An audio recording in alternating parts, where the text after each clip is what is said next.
जोडणारा शक्तिपीठ महामार्ग हा व्यापार उद्योग वाढण्याच्या दृष्टीनं अत्यंत महत्त्वाचा आहे। मुंबई नागपूर, मुंबई बांदा आणि बांदा ते वर्धा असा हा तिसरा शक्तिपीठ महामार्ग होत असताना संपूर्ण महाराष्ट्र एकमेकाला जोडला जाणार आहे आणि यामुळे महाराष्ट्राची प्रगती होणार आहे। या संदर्भात कोल्हापूर जिल्ह्यातील विविध संस्था, औद्योगिक संस्था, व्यापारी, उद्योजक, शेतकरी यांची एकत्रित बैठक घेऊन या संदर्भात शक्तिपीठ महामार्गाचा होणारा उपयोग आणि त्याचबरोबर यामध्ये लोकांच्यामध्ये जो काही गैरसमज झालेला आहे तो दूर करण्याच्या दृष्टीनं शक्तिपीठ महामार्गामध्ये जी जमीन जाणार आहे त्यासाठी शासन काय करणार आहे किंवा कोणतंही नुकसान होणार नाही या संदर्भात ही बैठक आज या ठिकाणी आयोजित केली।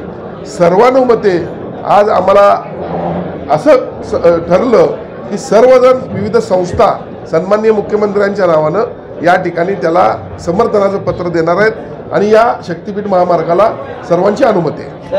याच मुद्द्यावरून संभ्रम अवस्था दिसते। एका बाजूला हसन मुश्रीफ निवडणुकीच्या काळामध्ये GR दाखवला की कोल्हापूर जिल्ह्यातून शक्तिपीठ महामार्ग जाणार नाही, असं असताना ही एका दृष्टीनं समर्थनासाठी बैठक। एक लक्षात घ्या, निवडणुकीमध्ये काही वेळा काही मुद्दे हे निवडणुकीचे प्रचार असतात, पण निवडणुकानंतर विकासाच्या दृष्टीनं आपल्याला जाणं गरजेचं असतं।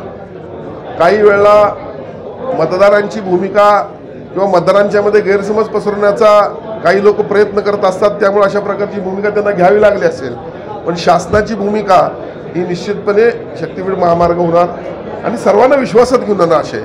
आणि बघा, शेवटी विकास हा महत्त्वाचा आहे। आज ज्यावेळेला पंतप्रधान नरेंद्रभाई मोदी यांनी इंडिया@47 हे देशाला महासत्ता बनवण्याचं 2047 सालचं स्वप्न त्यांचं आहे किंवा आपण त्या पद्धतीनं आपली पावलं पडत आहेत, त्याच पद्धतीनं मग जर महाराष्ट्रानं जर साथ दिली नाही तर मग हे आपण कसं साध्य करणार।